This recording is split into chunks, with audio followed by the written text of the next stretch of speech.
personal na po na nagkita sa Naga City, ito pong si former VP Lenny at ito pong si PBBM, mga kababayan. Kasi sabi po dito sa DWAR Abante Radio, dumating na si Pangulong Ferdinand R. Marcos Jr. sa lungsod ng Naga upang personal na inspeksyonin ang mga kasalukuyang operasyon sa ilalim ng Oplan Kontrabaha, kasama si DPWH Secretary Vince Dizon na sinalubong naman ni Naga City Mayor Leni Robredo, mga kababayan. Kasi nga kung titingnan nyo pong mabuti, talagang tila napapahiya o mapapahiya si Sara Duterte sa naging sagot po ni PBBM kung patungkol ba sa politika yung dahilan ng pagpunta po niya dito sa Naga City, mga kababayan. Ano po, so ngayon punta po tayo dito. Yan. Dahil kung titingnan nyo, ganun din. Ito pong sinabi ni Presidente dito sa balita na inilabas po ng News 5. Sabi ng Presidente, serbisyo muna bago politika. Dumistansya muna si President Bongbong Marcos sa usaping politika sa pakikipagkita niya kay Naga Mayor Leni Robredo para sa inspeksyon ng Oplan Kontrabaha program sa lungsod ngayong Sabado, Pebrero 21. Sabi pa dito, mga kababayan ng ating mahal na Pangulo, the most political that I did today was wear my pink socks. Ipinakita niya yung medyas niya na kulay pink bilang pagpapakita ng paggalang, mga kababayan, kay former VP Lenny. Ano po, so ngayon ito, i-play natin yung video ng Presidente, mga kababayan, kung saan talagang lantarang pahiya dito etong si Sara Duterte. Ito, pakinggan nyo Yung effect ng climate change, kaya this is what we are trying to remedy. Malaking trabaho ito. It will take time, but marami na tayo mga intervention na pwedeng gawin, such as the pools that we are going to put up.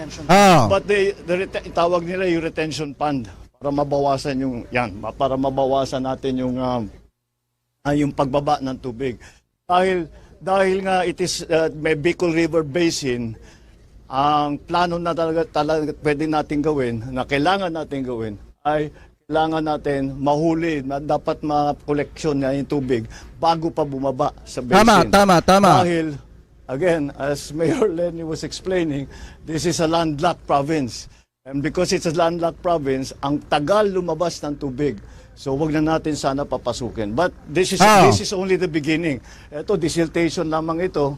At hindi naman ito kagaya ng mga ginagawa natin sa ibang lugar.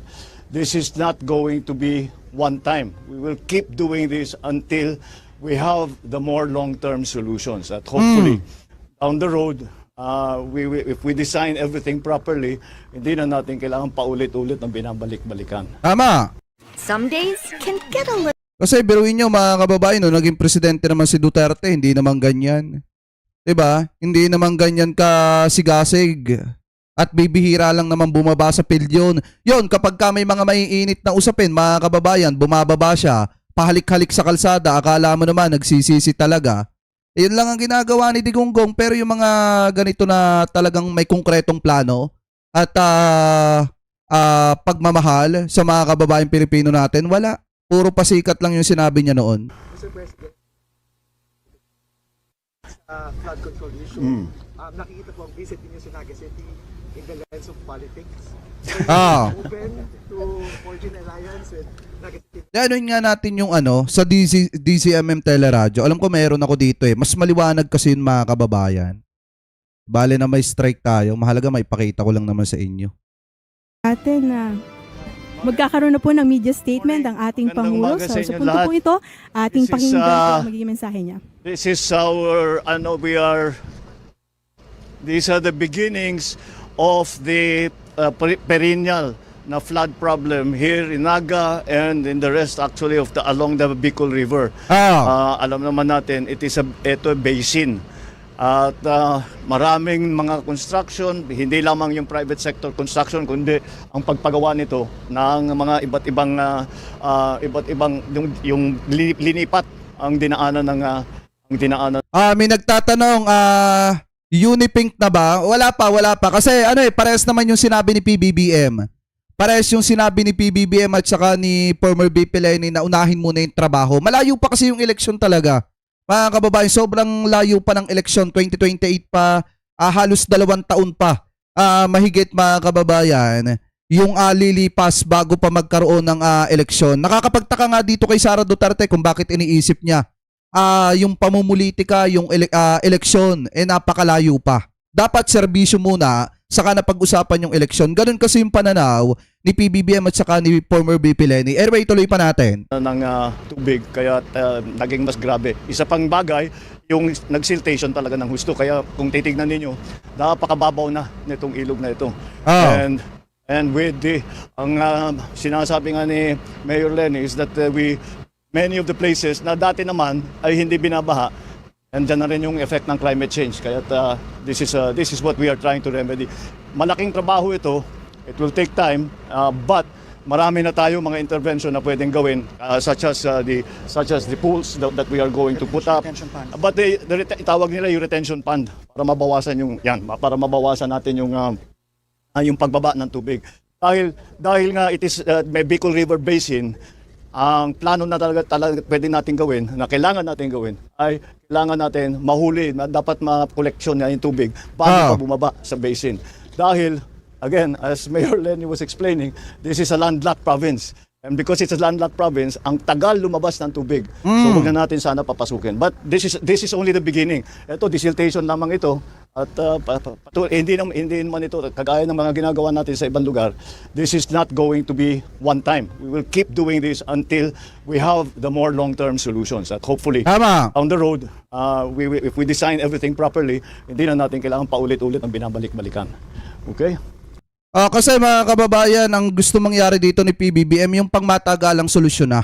I mean, kapag gumawa ng mga flood control project o yung mga kontrabaha, dapat pangmatagalan na mga kababayan at hindi po yung patsi-patsi. Ika nga, na kapag halimbawa ginawa ngayon, kinabukasan o sa susunod na taon, sira na ulit at bubungkalin na ulit at gagawin na ulit. So ngayon, ang gusto mangyari ng presidente dito, yung pangmatagalan na pagpigil sa baha. Ano po dito sa Naga City. Anyway, tuloy pa natin. Alright. Mr. President, Ganun din pala. nakikita po ang visit niyo sa Naga City in the lens of politics. Are you open to forging alliance with Naga City? Alam mo, hindi namin pinag-uusapan yun. Alam mo, I think the mayor will agree with me na serbisyo muna bago politika. The most political thing that we did today, I wore my pink socks. My pink socks in honor of Mayor Lenny. Sabi po kasi na Alam niyo yung pinakamatindi daw na ginawa ni PBBM. Ngayong araw nung nagpunta siya ng Naga City, yon ay ang nagsuot siya mga kababayan ng kulay pink na medyas. Ano po, para na tanda ng pagpapakita ng paggalang at pagsuporta dito po kay former VP Lenny sa mga ginagawa niyang trabaho dyan po sa Naga City. Anyway, kung titingnan nyo, di ba maliwanag yung sinabi ni Presidente dito, trabaho muna. Ano po't hindi nila pinag-uusapan yung politika. Ganon din naman yung sinabi mga kababayan ni former VP Lenny na trabaho muna. Ang tanong, si Sara Duterte ba may trabahong ginagawa? Bakit masyadong atat na atat maging presidente? Di ba hindi nga nagtatrabaho? No, we have been planning this for a few months already. Because talagang naging critical ito especially with the storms that came in. Then I already instructed the SecVince and SecPing to look at the situation here. Because we know that Bicol is always the pathway of the storms, but the change in pattern that we saw is yung bigat ng bagsak ng ulan. Dati hindi naman ganun karami. You got 700 in one day. 700 centimeters of rain in one day. Ano yung katumbas ng 6 na buwan yun? Kumpas po siya sa Ondoy and Yolanda. Yeah, that's very significant. And that's why it became critical. So ito yung isang patunay mga kababayan. Biruin nyo alam nyo sa totoo lang yung mga kalaban ni PBBM sa politika. Like etong si former VP Lenny, si Mayor Isko Moreno mga kababayan, sina Senator Manny Pacquiao, sina Senator Ping Lacson. Pansinin nyo sila mga kababayan. Sila nakikipagtulungan sila sa gobyerno may PBBM para magbigay ng magandang serbisyo sa mga kababayang Pilipino po natin. Especially si Pacquiao, kita nyo kung paano nyo suportahan si PBBM ngayon. Di po ba? Talagang kung mapapansin nyo, ganun din. Itong si Isko Moreno, si former VP Lenny, ang nasa isip kasi nila, trabaho muna. yung mga nangyari sa nakaraan, like yung mga labanan nila nung panahon ng eleksyon noong 2022, kinalimutan na po nila yan. Ano po, at tinuuna nila ngayon ang magserbisyo sa mga kababayang Pilipino po natin. Pero nakakapagtaka, bakit kaya kay Sara Duterte, mas pinipili niya mga kababayang guluhin ng gobyerno ni PBBM at mas pinipili niyang ibagsak ang presidente kaysa magtrabaho? Di po ba? Kaysa gumawa ng mga paraan na makakatulong sa mga kababayang Pilipino po natin, gumawa ng mga bagay na mapapakinabangan ng taong bayan, gumawa ng isang legasiya na tatatak sa isipan ng mga kababayang Pilipino po natin. Ngayon, pagka tinanong nyo kung ano po ba masasabi ng mga kababayang Pilipino natin kay Sara Duterte, isa lang lagi nilang sinasagot, ayan ba yung may confidential funds? Yan ba yung laging nagtatravel abroad? Yan ba yung tumakas nung panahon ng Bagyong Karina para lang manood ng concert, allegedly? Diba, yan yung mga nakatatak ngayon sa isipan ng mga kababayang Pilipino po natin, tapos ang lakas-lakas mag-announce na tatakbo ng napakaaga. Di po ba? Anyway, tuloy pa natin. Dapat serbisyo muna. So, we did not discuss. Serbisyo muna bago politika. Marami pang kailangan gawin. Marami pa kaming kailangan gawin. So, we will get to that. Aabot din tayo doon. Yun! Maganda! Sana tumakbo. Sana tumakbo si former VP Leni at siya ang i-endorse ni Presidente ni PBBM. Diba? Pag nangyari yan, mga kababayan, maniwala kayo sa akin. Laglag si Sara Duterte. Tandaan nyo meron pong solid na 15 million votes etong si Leni Robredo, mga kababayan, noong 2022. At posible na nadagdagan po ulit yan, mga kababayan, ng milyones na boto dahil may mga bago pong kabataan na nagpaparehistro. At alam nyo naman, mga kababayan, tuwing malapit yung eleksyon, may mga bagong kabataan na nagpaparehistro po para bumoto. So ngayon, alam naman natin na yung Gen Z hindi naman po buboto kay Sara Duterte yan. Bakit? Lalo na kung katandem ni Sara, etong si Robin Padilla, dahil maliwanag yung sinabi ni Robin Padilla na yung mga kabataan daw po, yung mga Gen Z, talagang mahihina, mga kababayan, weak daw. So ngayon, matitikman nila kung gaano kahina or matitikman nila, mga kababayan, yung lakas pala nung mga sinasabi nila na mahina na mga kabataan. So matitingnan nila yan pagdating po ng 2028. Kaya nga ako, naniniwala ako, pag si former VP Leni tumakbo to, tapos in-endorse ni PBBM, wala laglag si Sara. Maniwala kayo. Again, politics. Dahil siguro naman, mga kababayan, mas pipiliin yung iboto yung nagtatrabaho kaysa dun sa tamad. Nothing really. That's her choice. Mr. President, how about the willingness of Senator Amy to run alongside? Again, this is all politics. We're not going to discuss politics now. We are talking. What we are here for is to try and find solutions to this very important problem, very critical problem that we have not only here in Naga City but also in Kamsur, and for that matter, for the whole of Bicol. That's what we are concentrating on.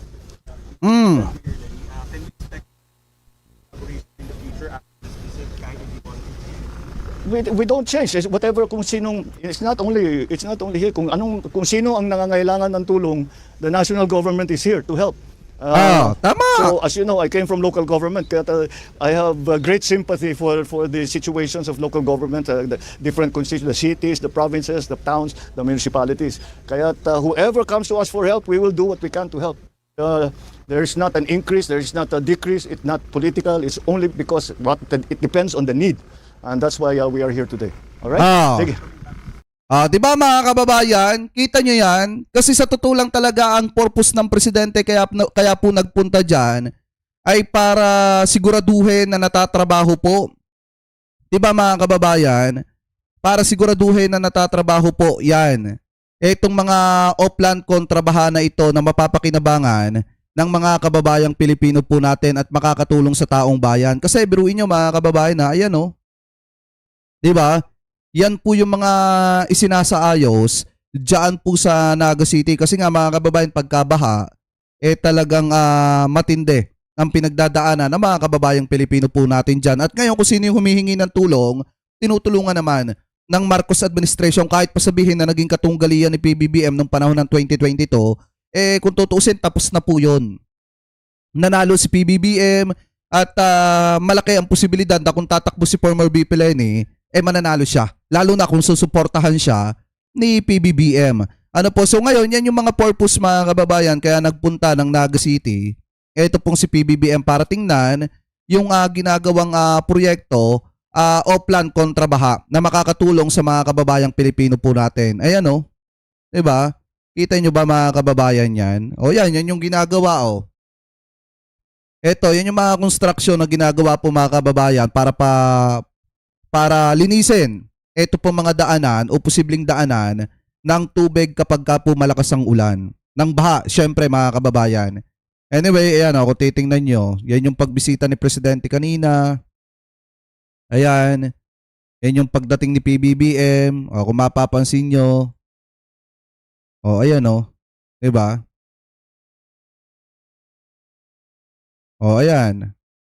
O, nakikipagpulong siya sa LGU dyan po sa Naga. And then, kung makikita nyo naman, kasama siya kanina ni former VP Lenny. Kaya nga mga kababayan, ako, sa totoo lang, bigla nga ako nagulat nung sinabi mga kababayan ni Gloria Macapagal Arroyo ito. Ito, pakinggan nyo Kasi, ipinost po ito noong February 17.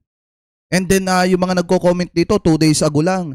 Kasi sabi po dito, ayan sabi po ni Gloria Macapagal Arroyo, wait lang, eto, pakinggan nyo. Yan. Matagal nang paniniwala ko na magiging maganda ang dating ni Pangulong Marcos dito sa Davos. He is Western educated at intelligente siya, at articulate siya. Oh! To put it in English, he speaks their language. Alam ng Pangulo na sa pag-uunlad ng ating bansa, napaka-importante ang pagsasama ng gobyerno at ng pribadong sektor. Tama! At ikalawa naman, Kasi sa totoo lang mga kababayan, kapag ka ikaw ay presidente tapos sinuportahan ka ng mga private sector, talagang maganda yung pag-usad ng ekonomiya. Tandaan nyo po yan mga kababayan. Ngayon, kung sakaling si Sara Duterte tumakbo sa pagka-presidente, sa tingin nyo may mga magtitiwala pa kaya dyan ng mga negosyante? Ako nagtatanong lang kasi lalo na mga kababayan at nai-issue sa matinding katiwalian at hindi masagot kung saan napunta ang pera ng taong bayan. Di po ba siguro yung ibang mga negosyante mag-iisip ng maraming beses? malakas at patatag ang paniniwala ng private sector sa ating Pangulo. In one sentence, the Philippines is an excellent investment destination. We will welcome you. We will welcome you at tayo mga kapwa Pilipino, ipagmalaki natin ang ginagawa ng ating Pangulo para sa ganon dumami ang trabaho sa ating bansa. Ayan. Diba? Sara, sana mapakinggan mo yung sinasabi ng kaalyado mo.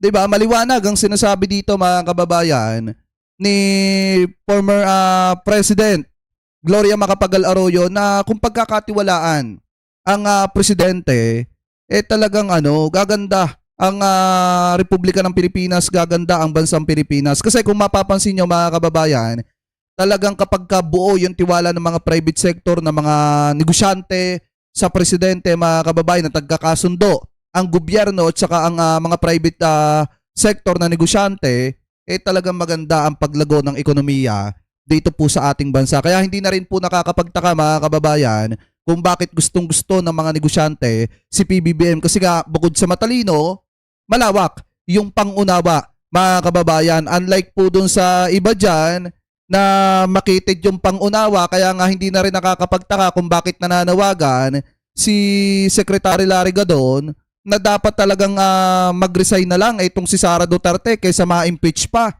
para makatakbo pa siya pagdating po ng 2028. Kung ako sa kanya, Oy, Tiger 9992, mega love shoutout sa iyo Thank you brother. Mega love shoutout sa iyo at paki-support din mga kababayan si Tiger 992, kasama po natin 'yan. para hindi na matuloy ang impeachment, mag-resign siya para makatakbo siya sa 2028 nang wala siyang baggages. Ngayon, gusto ko talaga siyang tumakbo. Kasi gusto ko siya mapahiya. Gusto ko mapahiya sila dyan sa sinasabi nila na ang nagpanalo kay BBM ay si Sara. Napakalayo na, napakalayo. Hindi nga nila kaya magbuo ng rally. Tama! Kasi yung Tama mga kababayan, doon pa lang makikita nyo na. Doon pa lang makikita nyo na kung sino ba ang mas malakas. Alam nyo ba, pagka ang mga Marcos loyalists nagprotesta, tapos pag sinabing tawag dito mga kababayan, pagka ang panawagan natin ay mga nakapula, kita nyo nakapula. Di po ba mga kababayan? At makikita nyo kung gaano kadami. Pero sa social media, tahimik lang mga kababayan kasi hindi naman talaga nakikipagtalo ang mga Marcos loyalists. Pero sa actual, makikita nyo kung gaano kadami. Unlike po doon sa mga DDZ na ilang beses na nilang sinubukan, magprotesta, hindi naman po nakakabuo ng malakihang rally. Kung hindi kinakailangan pang sumabit kung saan-saan na rally para lang masabi na malakas. Kaya nga sa totoo lang mga kababayan, kung itutuloy ni Sara Duterte yung pagtakbo niya, maganda yan. Para makita niya mga kababayan kung gaano kahina at kung gaano kung gaano matalo. Para maramdaman niya rin kung anong pakiramdam ng matalo. Nag-speech siya kahapon, Sek, pinatanggal yung OVP seal sa backdrop niya eh. Do you think doon na papunta yun? Maaring mag-resign siya, do you think? I really cannot tell because I haven't seen the whole press con. I only watched some segments of it. Kung saan niya sinabi yung gusto niyang ako si Sara Duterte tatakbo bilang Pangulo sa 2028. And aside from that, hindi ako interesado eh. Kasi alam ko naman na yan ang sasabihin niya. Gagawin lang yan, depensa yan na kita nyo na, pinipersecute ako kasi nagsalita ako na nagdeklara ako na tatakbo ang presidente and they want to destroy my chances, mga ganyan. Drama na lang yan, drama rin. Masyado nang madrama yung babaeng yan. Sa poll mga kababayan. Kaya nga ako, sa totoo lang mga kababayan kayo, mag-isip kayo na maraming beses kung susuporta ba kayo kay Sara Duterte at kay Robin Padilla. Kasi kahapon nagmamalaki yung mga vlogger ni Digong, yung mga vlogger ni Sara, na may napili na daw na vice presidente, itong si Sara. So ngayon tingin ko dyan, maalin po kay Marcoleta at saka kay Senator Robin Padilla yung pipiliin niya. Kasi mga kababayan, si Bongo malabo po niyang piliin na vice president yon dahil hindi nga talaga okay. Alam niyo yung totoong kwento dyan, hindi talaga okay si Bongo sa pamilya ni dating Pangulong Duterte sa mga anak nito pong si Digong. Kasi sa totoo lang, malaki daw po allegedly ang selos ni Sara Duterte kay Bongo nung mga panahong kasama po ng tatay ni Sara, etong si Bongo. At saka kung makikita nyo, di ba maliwanag yung sinabi ni Kap ninyo dati na kapag ka tumatawag itong mga apo ni Duterte, kapag ka tumatawag itong mga anak ni Digong, ang sumasagot ng telepono ni Digong ay walang iba kung hindi si Bongo. Ibig sabihin, kay Bongo, dumaraan lahat bago muna kay dating Pangulong Rodrigo Duterte. So ngayon, kung mapapansin nyo mga kababayan, ang possible na piliin talaga ni Sara, maliwanag pa sa sikat ng araw, maalin po kay Robin o kaya kay Marcoleta. Ang tanong, may susuporta ba sa mga yan? Ngayon pa lang nakikita na ng taong bayan ang kulay na meron po sila, mga kababayan. Ano po? So kung kayong tatanungin, ano masasabi ninyo hingil po dito mga kababayan sa pagkikita ni former VP Leni at saka po ni PBBM at hingil po sa sinabi ng presidente na malayo pa para pag-usapan yung politika, serbisyo muna. Which is katulad din ng sinabi ni former VP Leni na mas uunahin muna nilang magserbisyo mga kababayan kaysa po pag-usapan ang politika. Unlike kay Sara na napakaaga pa lang, 2023 pa lang, 2024 pa lang nag-a-announce na talagang may balak tumakbo. At ginawa niya lang official noong mga nakaraang araw nung nag-announce siya, natatakbo po talaga siya. Kahit hindi naman nagtatrabaho. Ano po? So ano po masasabi nyo? Hingil po dyan. Comment below na lamang po kung ano po ang comment at opinion po ninyo. Hingil po sa usapin po na yan.